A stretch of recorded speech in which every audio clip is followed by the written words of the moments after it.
this one. Moahlodi Moholo Raymond Zondo o hlalositswe jwalo ka moarohanyi wa setjhaba ya ipatlelang setumo sa dipolotiki. Malema o re Zondo o lokela ho kgalengwa ke JSC ka morao hlalosa tlalehong ya Tshutshumetso e bolotsana diqetong tsa mmuso hore ho kgethwa ha Ramaphosa wa mopresidente wa ANC ho baballetse Afrika Borwa. Malema o kusitse Zondo ka ba motshehetsi wa Ramaphosa hore a kgethwe lekgetho la bobedi ho ba mopresidente wa ANC. Zondo is a factionalist that support Ramaphosa's second term. That's why he saw it necessary for him to put that Ramaphosa's election in the ANC rescued us from where we were. Malema o boetsa qosa mmuso ka ho etsa ka bomo re dikgwebo tsa mmuso di te di putlame e le hore di re rekisetswe makala a private.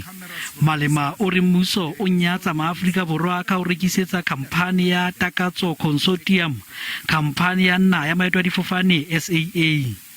There is absolutely no rationality on selling off an airline for 51 rand to people who are linked and controlled by the white capitalist establishment. We'll do everything in our power to reverse the sale of SAA. Dikgwebo tse ngatanyana tsa mmuso di tobane le mathata a ditjhelete a bakuweng ke menyenyetsi ya Tshutshumetso e bolotsana diqetong tsa mmuso le emeng hape ya bobodu.